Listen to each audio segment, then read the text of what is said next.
3, 2, 1.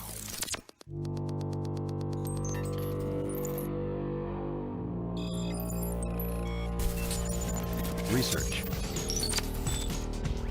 Innovate. Educate. This is RTP. This is RTP180.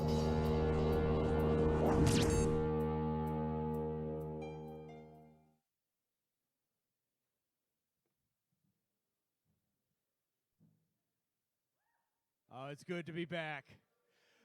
Good evening, ladies and gentlemen, and welcome back to the Frontier here in beautiful Research Triangle Park, North Carolina. We're all back together for RTP 180. How's that feel? Awesome. We have not been together since January of 2020.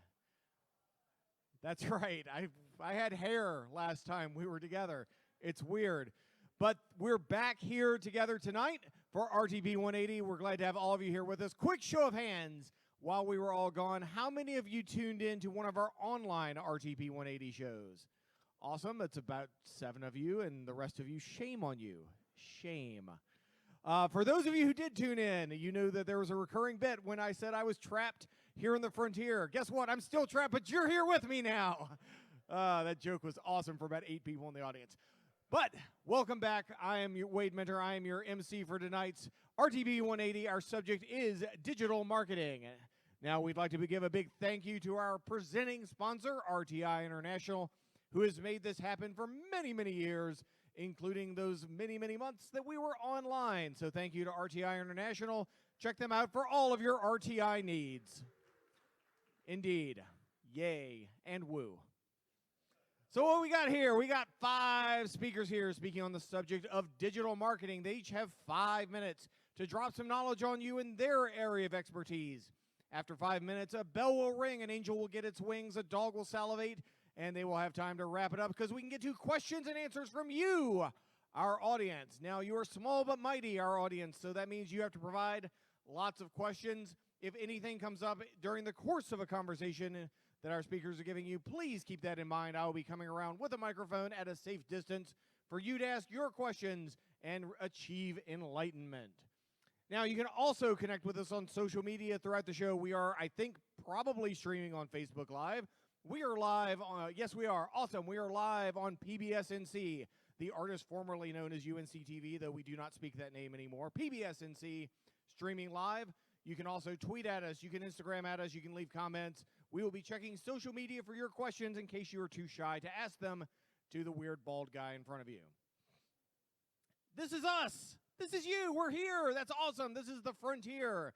This is the region's only free, pause for dramatic effect, co-working space. Do you need to get out of the house? I know I do. You can come here, and if not the heart of Research Triangle Park, then at least the spleen, and co-work till your heart's content. Y'all laughed at that. You've been locked up way too long, I know. But wonderful facilities here. There's also real estate available. If you would like to do things outside, we do those too. We have yoga. We have picnics. We have dog-friendly events. All sorts of stuff here at Research Triangle Park at the Frontier, including this Saturday, the Triangle Pop-Up Market. About 70 vendors from 11 to 3. Some of our box yard vendors will be there. Some of our non-box yard vendors will be there. If you're looking for something to do on Saturday, come outside, hang out with us at the Triangle Pop-Up Market. That's all I got because I am out of breath. I have not been training for this. But we're going to get on with the show, which means that I'm going to drop the clicker here. I'm going to pick up my magical piece of paper. I'm going to try to not drop that microphone because it is now time to meet our first speaker of the evening. She's the head of marketing at RTI Health Advance, a new commercial group created by RTI International. Remember that name. So please welcome to the stage our first speaker, Laurie Gavitt-Smith.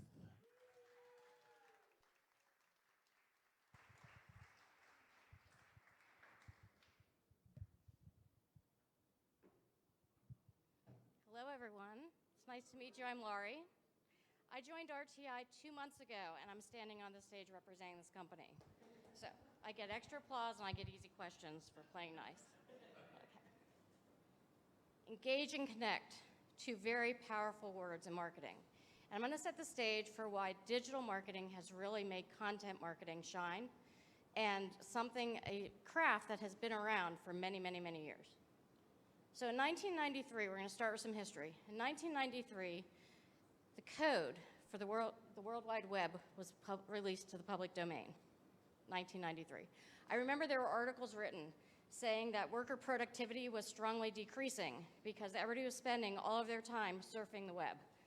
It was true. We were trying to validate if what we knew was actually reflected accurately on the web. And then we turned it into a business tool. We started learning. We started using it for market research and to learn more about our craft. In the early 2000s came the boom of social media, and it continues to expand today. Google, it became a verb in 2006. The Oxford Dictionary added it as a verb. We use it every day, we say it every day. Then you start looking at the tools. How are we connecting? So in 2007, iPhone was the first to have unlimited access to the internet. It wasn't filtered, which was remarkable. And then along came in 2010 the iPad, making everything at your fingertips. So how did these technologies transform marketing and content marketing? It changed the way we inform you, it changed the way we inspire you, and it changed the way we connect you to brands. And that's really critical to imagine, because the old adage of buy our stuff, it's great, didn't work anymore. We actually had to work harder and use these tools to work for us to help educate, because consumers demanded more. Content Marketing Institute, they declared that 91% of business-to-business marketers have a content marketing strategy. 91%. If you're a business-to-business marketer, you better have a content marketing strategy. Thanks to Content Amp, this lovely infograph is the content marketing landscape. This is what it looks like for a content marketer. It is a job, it is a career. Very complex. There's a lot involved. You have to really use all of these tools all the time to stay on top of your game. So we're going to do a little history here and a little lesson in search engine optimization. That is called Google search as we know it, or SEO. It's the organic search. When you type in something in Google, it's the first thing that pops up that does not say ad. If it says ad, that is search engine marketing. You are paying for that. Marketers are paying for that. It is done as an auction, just like eBay. So you're bidding on those words. Then you get into the content creation. This is where you have a team full of experts. You have writers, you have editors, you have content experts who are trying to piece together all the puzzle pieces. You have data analysts. I had a person on my team, we called him Moneyball. He did predictive marketing. So there's a lot of science mixed with art to make sure that you can pull off content marketing. Then you also have to share it. So you still have earned, you have owned, you have paid, and you have shared marketing.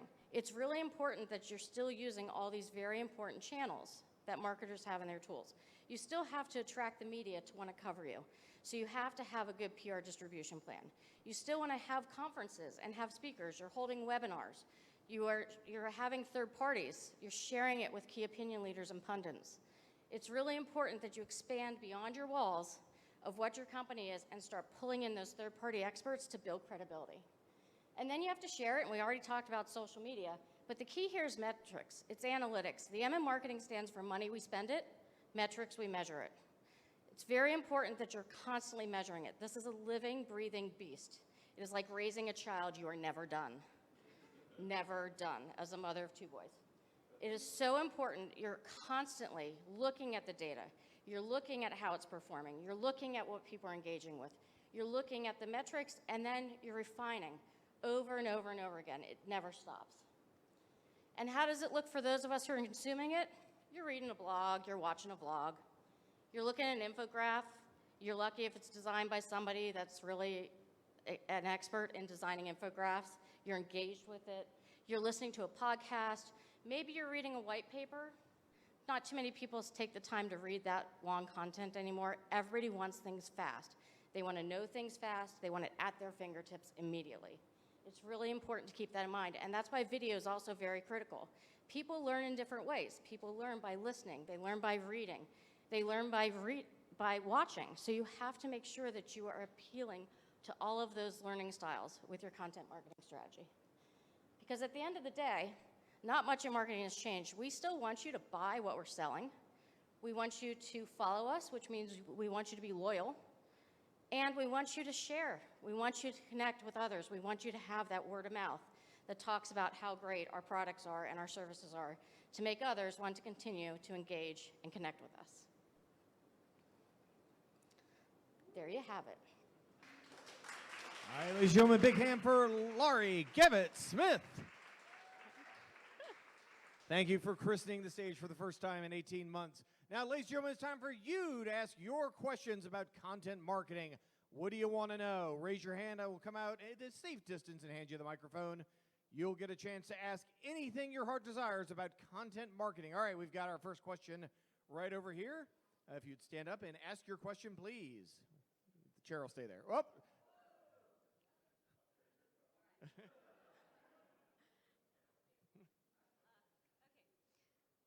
Today, there's so many surveys they want you to do. Everything is you buy something and it's a survey they want you to take. Is that your metrics, or how is that? That does tie into it. It's part of market research. It's also part of determining how much value your product is offering. As a consumer, I find them extremely annoying, I'll be honest. As a marketer, they're super important to have. It's how we get feedback. It's how we know what's working. It's how we can hear from our users. It's not like back in the day where you would do a small, tiny focus group and then make big decisions based on that. You still do it. But at the end of the day, you really want that mass opinion so that you can be very agile and really make better decisions. So for anybody who does it, and although I find it annoying to do them as a user, I do them because I'm a marketer, so I feel guilty. And so I continuously do them. So for those of you who do, thank you very much. That's true. You're keeping the hope alive. All right, other questions about content marketing. We've got one right here in front, and then we'll have one in the back here. Your question on content marketing. Hello, how do you address the older population in regards to digital marketing as well as digital literacy? Because they don't have that. So what are your methodologies with doing that, and then also that everyone's not connected? So what other techniques do you use? That's right. Everyone's not connected. Content marketing, I did some Google searching. The article I found said that it has been around since the 1600s. It is not new. It's the tools that we're using that are different and new. And it's interesting. I'm a reader. I don't want to watch a video. I don't want to listen to a podcast. I make videos. I make podcasts. I don't want to use them. So that's where it really comes into making sure that you are where people are and how they're consuming that information. And if you're still looking at magazines, that's where the old traditional marketing comes into place. I do too. I like holding paper. I collect paper. It's a good thing. It's really important that you are meeting people where they are and in the tools that they're using. All right, next question here in the back left. Hey, everybody. The content marketing, a lot of it was driven by events, and that was where some of the marketing was created. Where has that shift gone since there aren't very many events? Yeah. Like Wade here knows. Where do you see that shift going, or it has gone shifted? Events are important. A lot of them went virtual. And honestly, marketers had to overcompensate for the events. So at my previous job, which I just came from, we did 165 pieces of content during the pandemic. 165 pieces for a small consulting firm. We were cranking 10 pieces of content a week. And it's because marketers had to step up to keep that connection, to keep people engaged. So even though the in-person events weren't there, they were still virtual and people still craved information. You just had to produce it yourself without the extra vehicles to help you communicate. All right, any other questions here in the audience? Raise your hand. You'll have your chance to ask about content marketing. Anyone? We do have a question that came in from social media using the hashtag RTP180. The question is, when people buy things and they are then remarketed to about the thing that they bought, why does that happen and how is it effective? Yes, it's for brand loyalty, and it's also to upsell and cross-sell. It's also to get input from your experience in buying it. We live in a consumer world, and a lot of times you are constantly repeat buying things.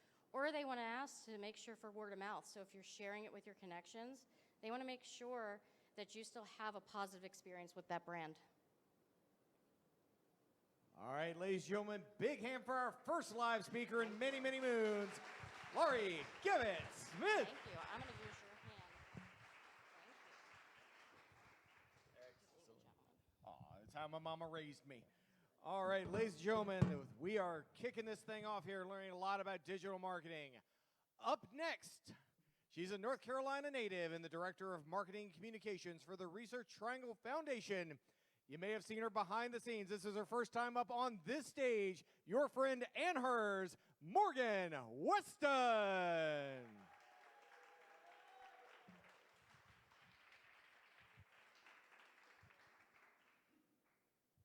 Try not to trip. Here we go. Hi, everybody.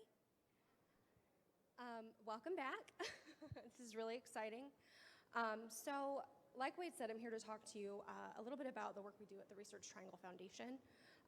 They are the stewards and owners of Research Triangle Park, including amenities like the building that we're sitting in right now. And I'm here to talk to you about our rebranding project, which we undertook in 2019.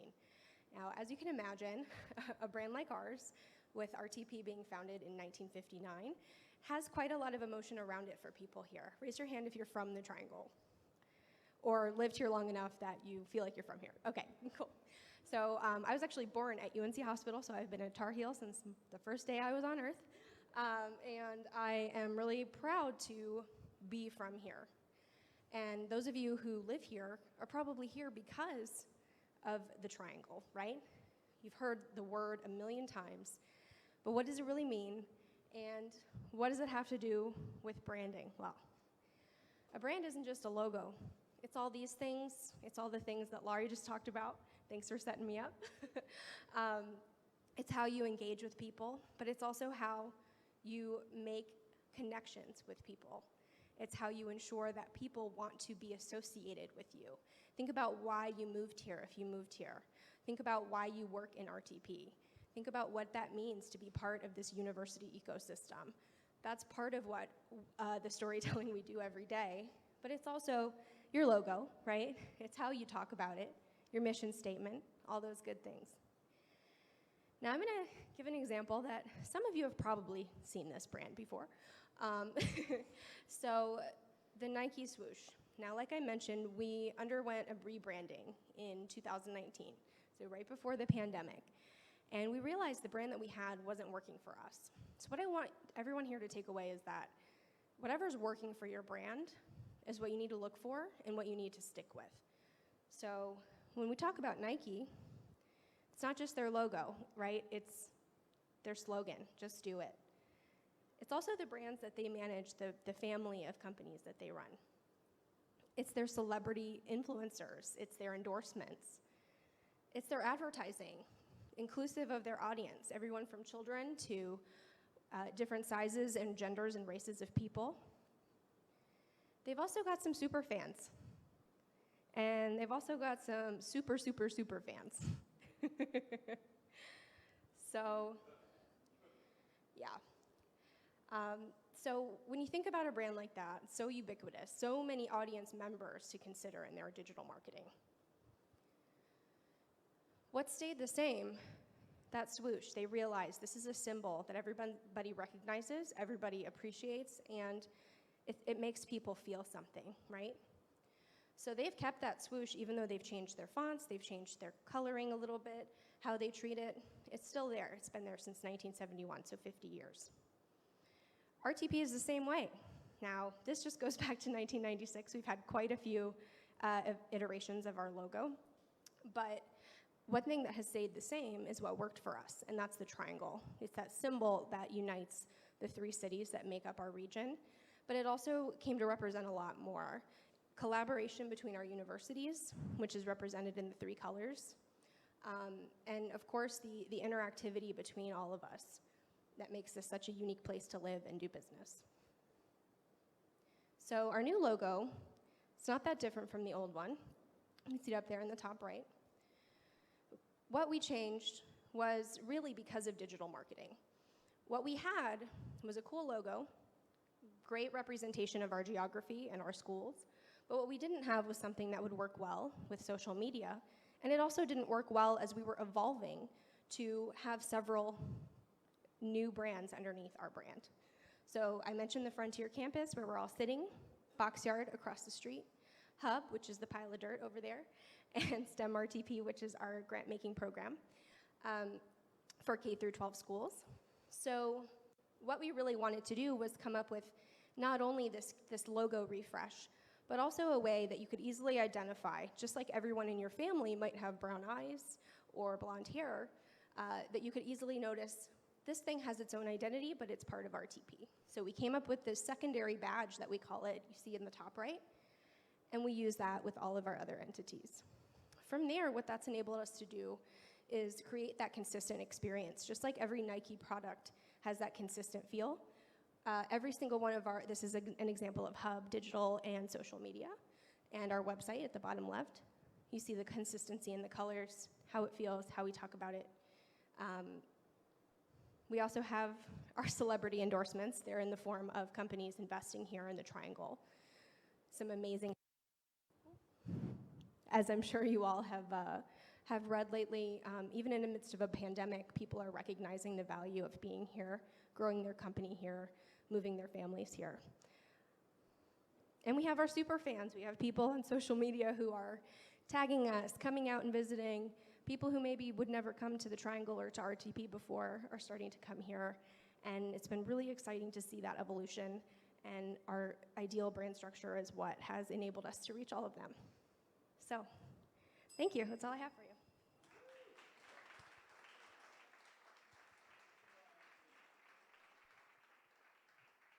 You know I had to ding you, right? Just cause. He's always. All right, ladies and gentlemen, it's time for questions about the branding of RTP and how that fits into content marketing. Raise your hand if you've got a question. We will get you an answer. Awesome. We got our first question over here as I mumble through some fabric. First question over here. You know, you said the original marketing wasn't working, or the original brand wasn't working. You know, what exactly about it wasn't working? How do you know it's not working? Absolutely. So he asked how you know your branding isn't working. So for example, you can see our old logo. I'll go back to it. Whoops, too far. So if you've ever looked at your phone and you looked at an Instagram profile, can you imagine trying to fit that thing in that little tiny circle? This really wasn't working. So digital marketing requires you to have a lot of different shapes, sizes, colors, things that you can use in a variety of different platforms, backgrounds, and all of those amazing channels that Laurie mentioned earlier. You have to be a lot more adaptable. Thanks. All right, other questions? Oh, cool. We got one right here. Coming your way for a question about digital branding. Yeah, I noticed that you have the colors of the colleges in the triangle. So we have UNC Chapel Hill, Duke, and NC State. Yes. I like that. Yeah, so those are the three universities that founded RTP in the 1950s. They came together with our governor at the time and several other business leaders to form what was really the first ever economy of ideas, is what we call it. Sorry, I should have stayed where I was. What's really cool, though, about our gradient, if you look between the T and the P, we were able to add the maroon color in that gradient between RTP of NC Central Eagles. So we are incorporating, They're also playing such a big role, as well as Durham Tech and Wake Tech and our whole ecosystem of universities in the amazing, talented people that are graduating every year and going to work for the amazing companies in the park. So we're really excited to be able to do that. All right, next question coming up here from the back left, and then we'll get around front.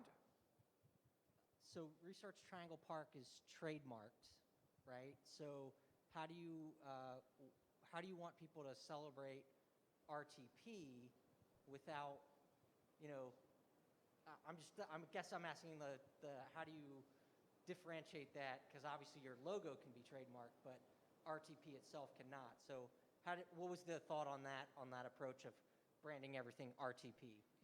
We like it. There's a RTP Marriott. You know, there are a lot of companies who write press releases that are over in Morrisville, but they put Research Triangle Park in the date line because there is so much value in our name, and so we are really proud of that people want to be associated with the park.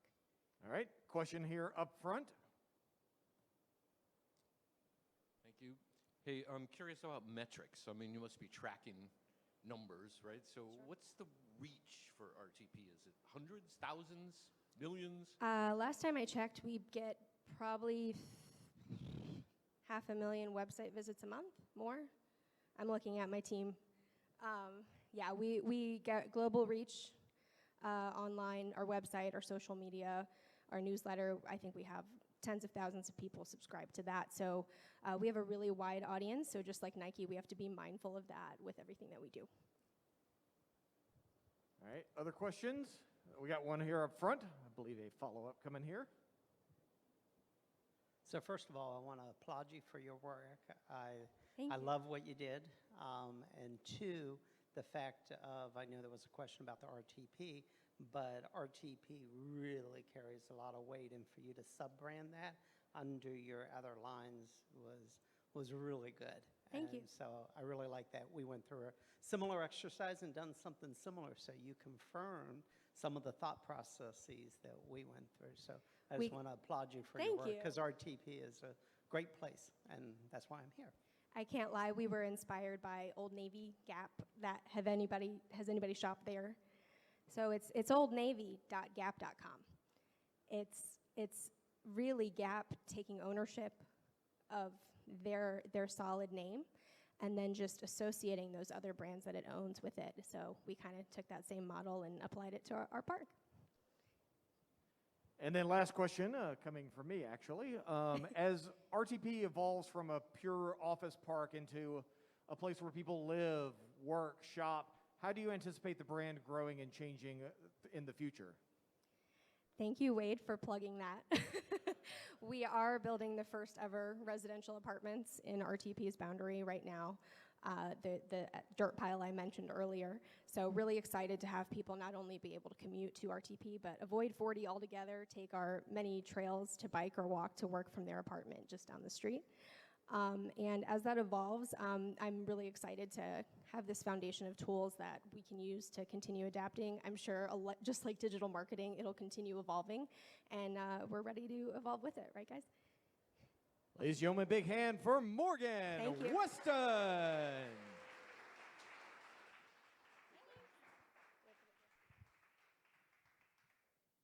All you need to know about RTP, but we're afraid to ask. Speaking of, if you ask questions, you're getting swag. You may have seen some of our staff running around. That's sunscreen. If you look like me, you need it. Yeah, I haven't been outside often. I got my tube. That's all I'm saying. All right, ladies and gentlemen, we are now up to our third speaker of the evening. He's a serial startup operator who's dedicated his career to scaling organizations. He's currently working with Keen. Please welcome Mike Althoff. Thank you. Hello. All right. Thank you very much. Hello, everyone. As you just heard, my name is Mike Althoff. Can you hear me? Yes. Good. And I thought I'd throw my picture up 7 times in this talk. So here's the second. You can count along with me. My name is Mike Althoff. I work at Keen Decision Systems. And if you heard my intro, I am a SaaS operator. So if your BS meter's going off, this guy can't know anything about digital marketing because he has no experience, you're pretty much right. I am not a digital marketer, so applaud your alarm, and it's well tuned. What I am, however, is fortunate enough to, over the last 2 years, gotten to work with a team of incredible marketing analytics and marketing investment decision folks who have worked tirelessly over, I can actually say, decades, to help brands, predominantly large consumer packaged good brands to date, many of which you see on the shelves of Target, Walmart, and the grocery stores that you might go to, figure out how to spend their marketing dollars in the most effective way to drive financial contribution to their business. And that gets me really excited, not only as a technologist who believes that we can use computers to be better, be more efficient, serve one another, but also because I've seen the results of what Keen is able to do. So what I'm going to do in the remaining time here is make an analogy that might tie what I see as a non-marketer going on in the world of marketing as it relates to digital. So the number I'm going to throw up here is 15,000. We could play fun guess and answer. What is this number? But I'm just going to give you the answer. 15,000 is the average number of times a human blinks on any given day. And why am I talking about blinking? Well, if you think about a blink as a decision, there's this micro moment that our brain as a processor has gone through where it's collected lots of data, right? It's perhaps measured the wetness of our eye, the wind that we're facing, the last time we blinked, and it said, you know what, now's the time next to blink again. And there's more blinking. And over the course of the day, we've got this brain of ours that's processing what feels like unintentionally at this point, is processing these decisions and making the choice to blink. When I say a decision, I'm talking about drawing a conclusion after consideration, after taking in data. And one of the things that Keen does is we help marketers make decisions. But decisions 30 years ago, it was actually great to get the marketing timeline, because I was going to say about 30 years ago, but before the World Wide Web in 1993, before there was a digital, marketers' decisions were very different. You know, there was, and that's not to say they weren't creative or challenging, but different. You know, there was your set of copy, there was your set of imagery that you may use, and then there were very specific channels that you could deploy marketing in. There was television, there was print, there was radio, there was out-of-home and in-store promotion. There were very specific channels with a significant supply chain to actually engage in those channels. So a marketer may actually decide on the copy and the messaging, make a purchase order, wait some amount of 0 to 180 or 360 days before it actually landed on TV, and then hope the product got purchased. Well, that whole world, as you might imagine, has blown up with digital marketing. Right now, in the old world, where you might actually have the time and space to make the decisions that you want to focus on, digital has changed that. Now, marketers have to rely on other ways to get the decisions that they need to make made. And that is where, maybe,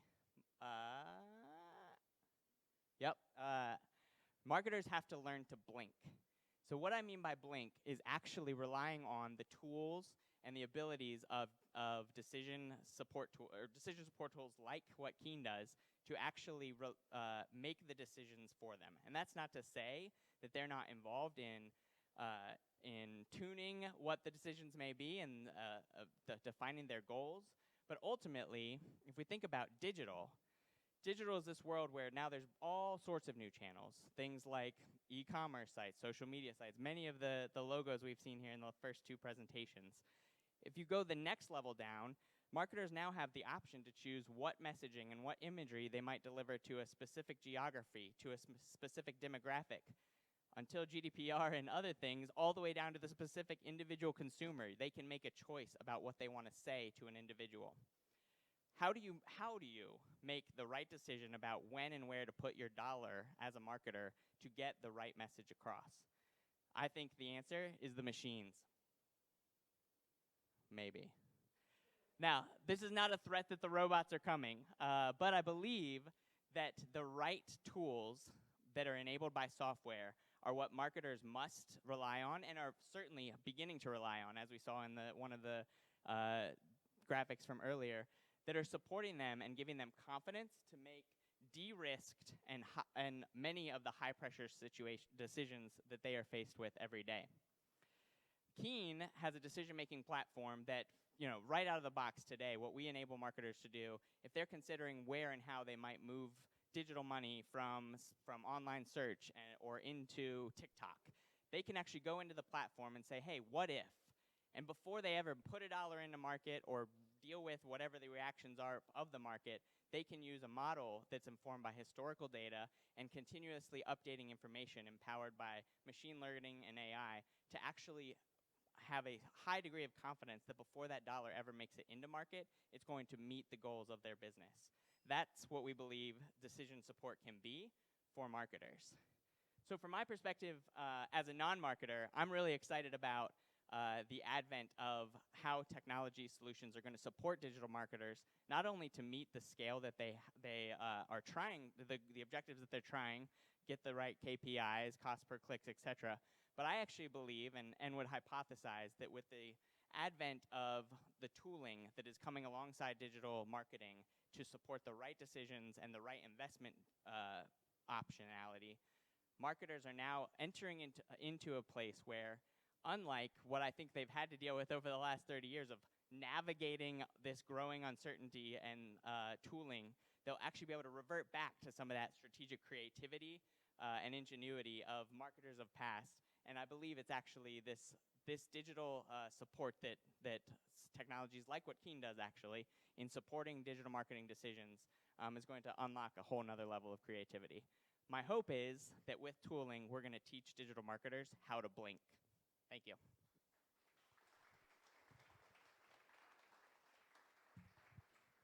Good stuff there. Questions about the intersection between technology and marketing? Raise your hand. You could get some sunscreen out of it. Not going to lie. It's good stuff. All right, any questions here? Got one right up front.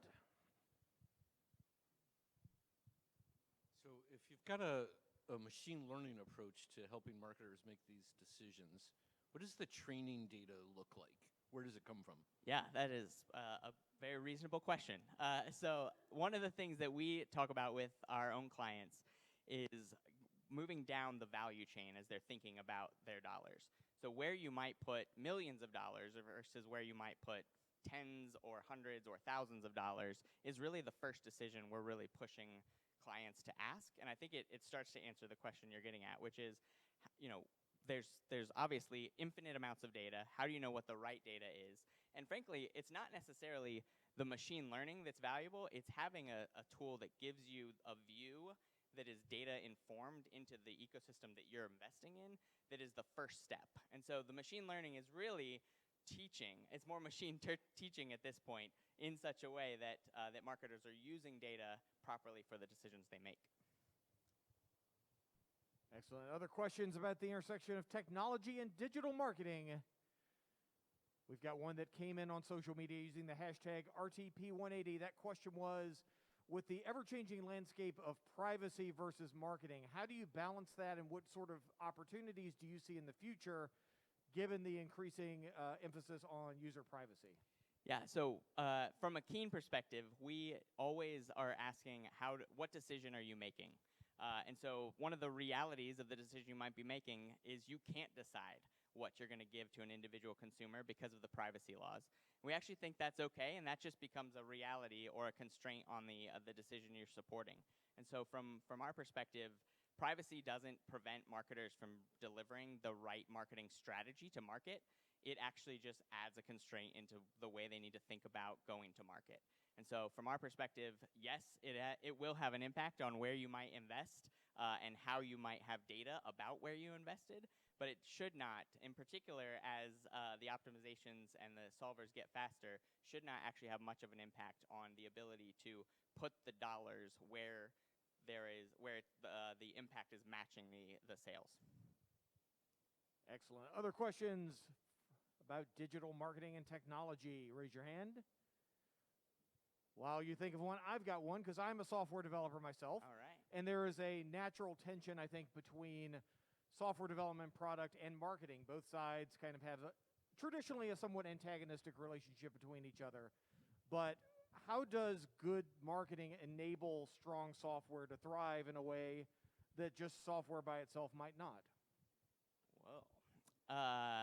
That's right. Yeah, you got me there. How does good software development, how do marketing and software work together? Right. A lot of software developers don't think they need marketing. Like, I built a great product, people will just come find it. Yeah. But you need marketing to get the word out there. Yeah, I'm going to expand the question a little bit to say the beauty of what we think about when we're thinking about whether and where to invest marketing dollars is you can build a model that'll show whether you do or don't need to put money towards marketing your product. And you can actually evaluate, do you have goals that you want to reach? Are there revenue goals that you want? Are there adoption goals? And if the data is not showing that you're doing that, then there's probably a mathematical conversation that could be had around your software needing some marketing. All right, any other questions about software and digital marketing? Going once, going twice. Ladies and gentlemen, big hand for Thank you. Mike Althoff.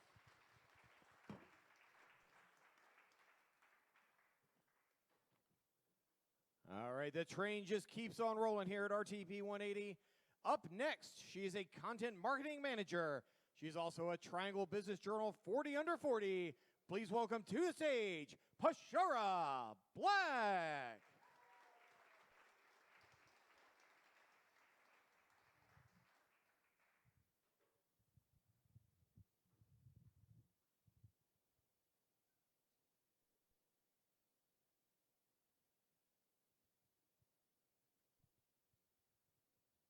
All right, thank you all. COVID makes a couple more steps have to come into place before grabbing the mic. So my name is Pashara Black, and I'm a content marketing manager at Egnyte. We're a software company, content governance, collaboration. You can look it up, learn more about us, but it's not why I'm here today.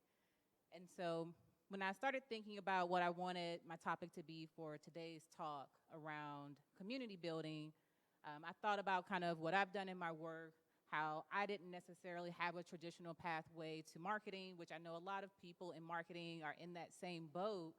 And so I tried to draw on what I've experienced in my career and how that's tied into what I do now in digital marketing as a content marketing manager. So this is kind of how it started. We've touched on that a bit today. We were all kind of connecting pre-pandemic. I know myself, I was going to 1 to 2 events a week and learning from people, meeting people. You know, that's one of the things people really love about the Triangle, that it's community oriented and everyone just wants to help and grow together. And now we're kind of looking like this. We're sitting at our desks, we're waving at people virtually. I've met some of my coworkers in person for the first time here today, which is kind of cool, kind of weird. But, you know, that's where we are. And so the question kind of poses, how do you build community and how do you connect with people when we're all sitting behind a computer? And let's be honest, you probably are having virtual events on one screen and you're working on the other, or you're listening to a call in one headphone and then you're also probably talking to your kid or your dog or your partner or whoever. So how do we keep people truly engaged and give them that interaction that they're really craving? So I'm going to go into a particular company that I enjoy, one that I think we've all spent a lot of time with during the pandemic, and that I think does a really great job of building online community. But first, I'm going to jump into this slide here that just talks a little bit about the different types of digital marketing. I know we've talked earlier about what traditional marketing looks like, and this is just to kind of give you a visual, and now I will jump into it. So Netflix, I know we've all been Netflixing during the pandemic.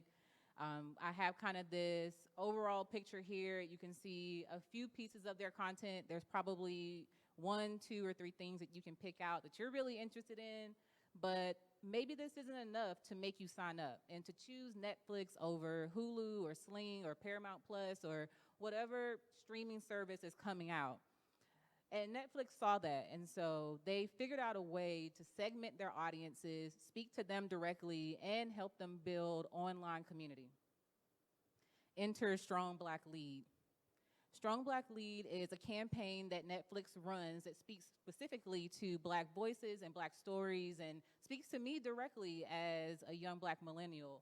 And what it does is they saw within the market that there was a cry for there to be Black stories that didn't feature suffering and didn't feature struggle, but really showed strong Black leads.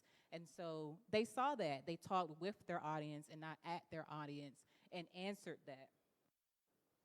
And so you can see here they have an online Instagram community of over 700,000 followers. So that's 700,000 people, including myself, that is following what Strong Black Lead is doing and keeping up with what they think that I want to learn about. And you can see their pubbing here as well at Most, which is for their LGBTQ plus community if you're interested. And so they're giving me an overview of everything that's coming out for the month, things that are either things that came out when I was younger, like Why Do Fools Fall in Love, but then there's also new things like a Naomi Osaka documentary that's amazing. So I'm putting these things on my calendar every month. I'm tuning in. I'm excited to watch them. I'm talking with my friends about it. Then they're giving me really cool content like this that shows characters. This is Bridgerton. I'm sure a lot of you watch or have been watching that during the pandemic. This is making me want to watch it even more or go back and watch it. I'm laughing at that funny moment that I didn't think anyone else saw but me. And now I'm sharing this on my story and my friends are talking about it too. They're giving me a podcast. You see the trend here. They're taking the content and they're flipping it multiple times. They're seeing that something works, and instead of just moving on to the next thing, they're taking that and doing it again and again and in new ways. And so I'm sure we're all familiar with this, your traditional marketing funnel. But what I want to challenge you to do today, based on what I've shared, is think about how you can segment your audiences. And you may be thinking to yourself, I work in tech, I work in life science, I don't do something cool like Netflix. But this can really be applied to any industry. Even at Egnyte, we focus on life science. We're focusing on architectures, engineers, construction. And we have specific content and specific podcasts and webinars and blogs and white papers and et cetera, that speak just to them. So in conclusion, the landscape of marketing is ever evolving. Just when you find your sweet spot with marketing, that means you need to get back out there and learn some more because it's about to change on you again.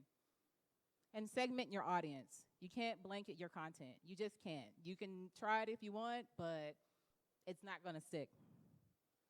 And lastly, your users want to be engaged with, not at. And so what that means is listening to them and understanding what kind of content they want to receive versus shoveling them the content that you think they want. Thank you. Now it's time for your questions for Pashara Black about how marketing is evolving. Raise your hand. We will get to you with a question. First question coming up from the front row here. Hi there. I'm not sure that this is directed to you, but to all the folks who spoke. I came here hoping to solve a problem that I'm experiencing. I own a small company that literally got mothballed during COVID because we needed to be outside. We built it. The infrastructure exists. The principals of the company had to go find other things to do. As COVID seems to be waning, we'd like to breathe life back into it, and we know it needs digital marketing. We don't know how to do it. We don't know where to find a freelancer, a small company, or even a potential partner who'd want to do it for us. So if anybody can help, I sure would appreciate it. So a good question for you would be, as people are trying to move into this digital marketing world, what things should they know? What should they be aware of? So I think the first thing that you should know is that you always want to capture some type of information on people so that you can stay in contact with them, whether it's an email or a phone number, or even it's a mailing address, if that's how you prefer to market. But you want to make sure that you can keep the conversation going. And I actually think places like this, the Frontier, where there are other small businesses, is a great place to meet people because you can scale together and likely they'll have comparable rates that align with the size of your business. All right, other questions on digital marketing, how it needs to evolve here in the post-pandemic era, or I guess current pandemic era since I'm wearing a mask. Okay, question from social media then that I pulled out on my phone over there. You spoke about Netflix kind of doing some micro-targeting of finding people who could be a cohort and marketing to them with content. Do you see that as a direction people should go, or is that very focused content marketing a springboard into larger, more broad marketing? So I definitely think that segmented audiences, segmented marketing is the way to go. That's going to help build community and that's going to help it organically grow. Of course, there's going to be content that applies across the board for your business, but ultimately you want to make sure that you have your segmented audiences. And follow-up question there, with more and more digital marketing platforms becoming available all the time and people spending more time at home, what are the platforms that you think people need to be paying attention to as they bring out their digital marketing strategy?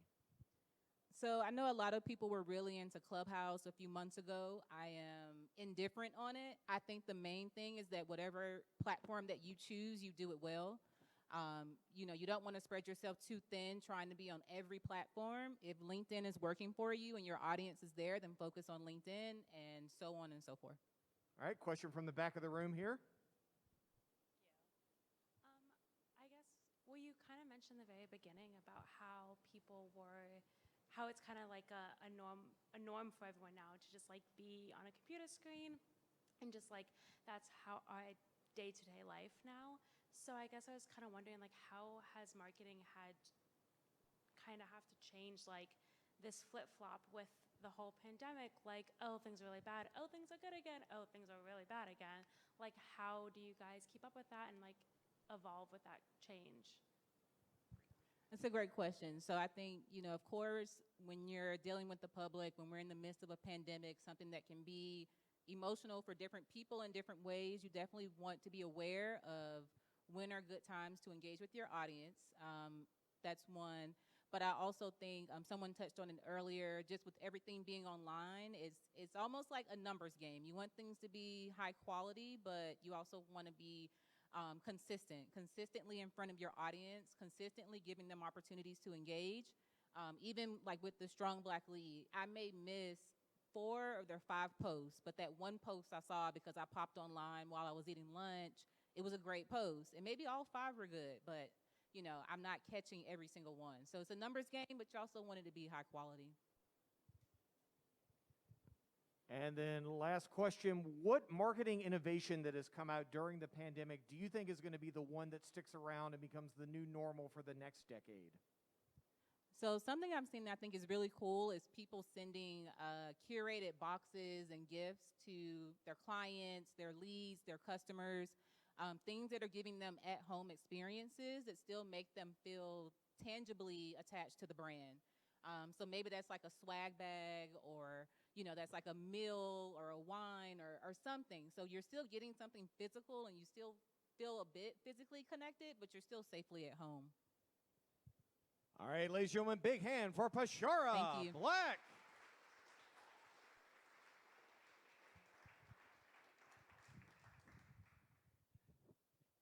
So if you've got questions about digital marketing, some of our folks will be hanging around after the show. You can meet them and ask them any questions that you didn't get a chance to ask.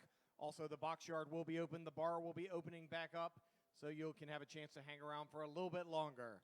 But now we have come to our final speaker of the evening.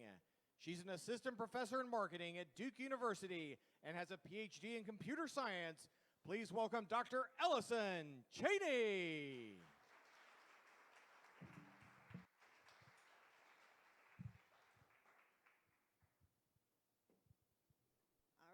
Hello, everyone.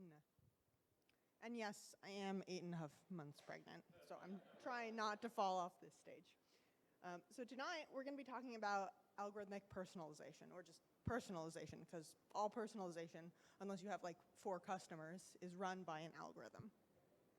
All right, so this is often known as like the Netflix problem. In this case, I'm talking about books. So these are 3 of my favorite books. I like Anna Karenina, Winter's Tale, East of Eden.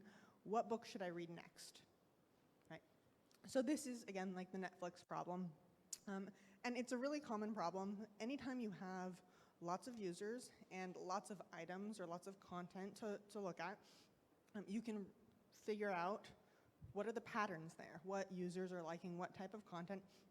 And it's so common that Google has a course on recommendation systems, and that's the QR code that I've linked below. And if you have enough technical expertise, you can take this course and implement an algorithm in your system. And Google estimates that this course takes about 4 hours to complete, right? So with a sufficient technical background and 4 hours of this Google course, you can implement this in your system, okay? And so why would you want to do this? Why would you want to create personalized recommendations? I'm sure you all have seen them on Facebook and other media. But no matter your business model, recommendation systems can be really valuable. So for instance, if you have a subscription-based service, then it can help with customer retention because you have your customers' data and your competitor doesn't. So then you can personalize their experience where your competitor cannot. So that helps with customer retention. If instead you are a retailer, like a purchase-based model, then you can increase the order value, so add extra items to your market basket by recommending, you might also like this. Right? So then under that business model, it also helps. And last, if you are an engagement-based model of revenue, then it's going to keep people on your system or on your platform because they're going to be more engaged. They're going to get content that's more relevant to them, and so you're going to get more ad clicks. So whatever your business model, as long as it's, it doesn't even have to be online. It can be in person. Recommendation systems can be really, really valuable. So we talk about the benefits of this, and Mike kind of alluded to it as well, but there's a problem with these systems, and that problem is the data. And in particular, if you have a platform, you make recommendations, and then the users are clicking on those recommendations, or they're purchasing or engaging with those recommendations, what are we doing with that data? Well, that data is getting fed back into your platform. You're using that data to then make new recommendations moving forward. And so there's a feedback loop here, and this is what I research. I research, what can go wrong when we have a feedback loop like this. So I just wanted to talk about what are the questions you need to be asking yourself or your data scientists as you're implementing these systems to minimize negative impacts, right? To minimize the feedback loop effects. And so the first question is the absolute most important question, which is what evaluation metrics are you using? So if you're doing anything online, I highly recommend this book that I've linked in the lower right, which is Trustworthy Online Controlled Experiments. Okay? And this book is fantastic because it talks in great detail about what metrics align with your business, right? And so whatever metrics you're using to kind of capture what's valuable to you as a business, that's what you should be using in your experiments to evaluate your recommendation systems. And if you have an undergrad in computer science who's, has taken this 4-hour course, they might not know what's valuable to your business, right? So you need to think as either a business owner or a manager about what's important to you, what do you want to improve, and then how do you evaluate your system kind of in alignment with that. All right, and so then these other questions are just things I've come across as I've talked to companies as they've implemented these systems. And this second one shocks me, or at least their answers shock me. So the second question is, when a user's recommended something and they don't engage with it, they don't click on it, they don't buy it, are you storing that information? And most of the time, firms are like, no. Like, no, we store what they like. And this is crucial because what they don't like is just as important as what they do like, because you don't want to provide them the things that they don't like. So when possible, and it is possible because data storage is cheap, store what they don't like, or store what they don't click on, because that's very informative. How do you treat new users in items? Also, crucially important, there are lots of good ways to do it, and there are lots of bad ways to do it. So again, these are just conversation points that you need to have with your data scientists or with yourself if you're doing it yourself, in order to ensure that your recommendation system is kind of pushing your users in the right direction. And again, the metrics, the evaluation metrics are hugely important because that kind of can catch some of the errors that will come forth because of these other questions if you didn't do things right. How frequently are you updating the model? How frequently are you updating, with new data? And then what other constraints do you consider? Because a naive recommendation system will just kind of give you what it thinks you like best. So say I like Star Wars. What would happen if I get recommendations that are, I like Star Wars and more Star Wars and more Star Wars and more Star Wars? Like, it's not useful. So you need to include other things in order to ensure that your recommendation systems are diverse and novel to your users. So you need to be thinking carefully, not just about the algorithms, but again, the whole business model as you're integrating this with your platform. So I just want to leave with that, and I'm happy to answer questions about either recommendation systems or machine learning more broadly, since that's kind of my area of expertise. So thank you. You've seen them, you've interacted with them. Now you can ask questions about them recommendation systems. What's on your mind? Raise your hand, and we will bring the microphone out to you to get your questions. Got one in the back here, kind of around the corner for you, so I'm going to go this way. wind my way through the halls of the frontier. All right, first question. So, is this on? Is okay, cool. So, how would the I guess one thing that you sort of touched on with the last bullet point is how would this work with different like regions of the world and different privacy and such? And I worked at one company where a recommendation system worked really well, but the company is concerned about GDPR and such. So for our European users, we just serve them generic things. So, I guess like how do you kind of balance wanting to give good recommendations, but also assuaging overcautious lawyers? Absolutely. So there are some privacy-preserving recommendation systems, and part of that is you introduce randomness into your training data so that the users are kind of smoothed out. So you can think of recommendation systems as really fine segmentation, right? And so you're kind of it's the needle you're pushing. Are you sort of a coarse segmentation? Or an individual level segmentation?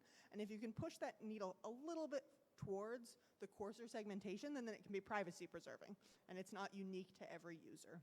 And so then you're just kind of taking a hybrid approach there, and that's kind of the best technique that you can do to comply with things like GDPR. Next question is over here to your right. Okay, so how do you think about creating these? How do you think about creating trust in these algorithms? As with either with your customers or business. Right. So the question is about creating trust, because this can definitely have a little bit of a big brother feel to it. Part of that is, again, addressing some of the GDPR issues. That's one of the reasons GDPR came about, is to protect users. So it also comes back to that last question, which is, what else are you including in building the recommendation systems? Because part of it is you want to recommend some things that are predictable, right? You want to recommend me a Star Wars movie, perhaps, because then I can look at that list and go, I know I like Star Wars. Therefore, maybe I'll like these other things in the list.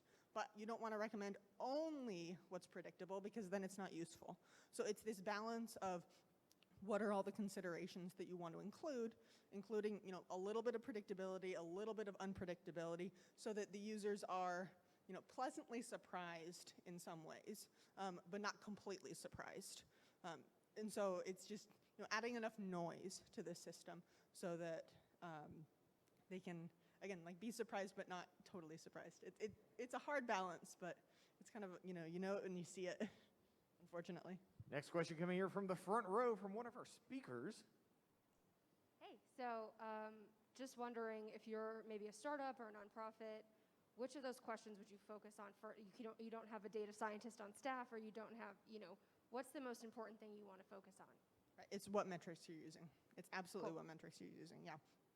Because, you're going to be, the best way to do it is to use some sort of A/B testing to figure out what works best for you.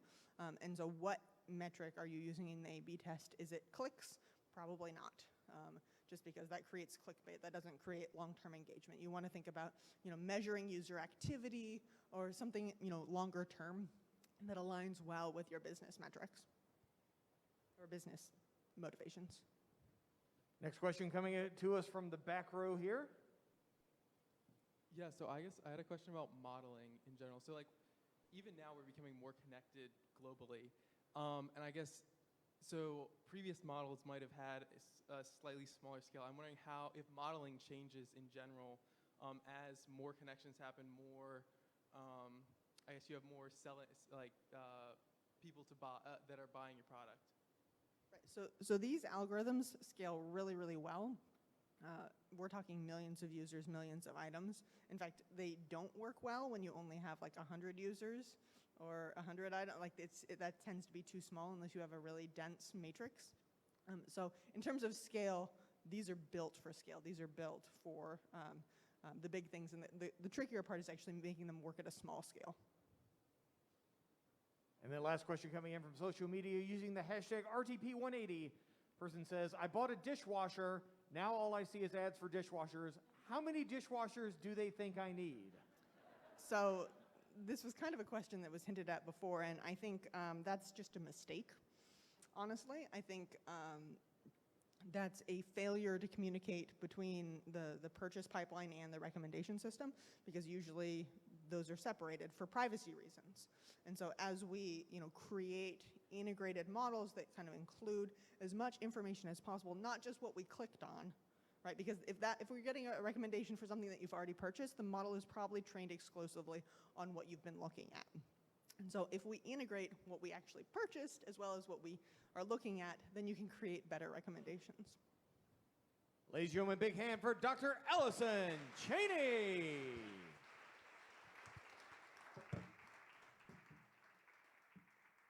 Ladies and gentlemen, we did it, y'all. We did an RTP 180 in person. Thank each and every one of you for making it out here tonight. Up next in September, food science. Ooh, food science. The science of food. Yeah, we'll have 5 speakers speaking on the subject of food science. Fingers crossed, we will be right back here in the Frontier, September 16th, 5 to 7 p.m., streaming live on PBS NC.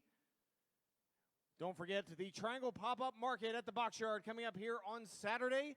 Some of our speakers are sticking around. You can talk to them. The taps will be opening back up for a little while. The Box Yard's right over there. Enjoy yourselves being out of the house. On behalf of RTP 180, presented by RTI International, I've been your MC, Wade Mitter, thanking you very much for coming out, and have a safe journey home. We'll see you next month.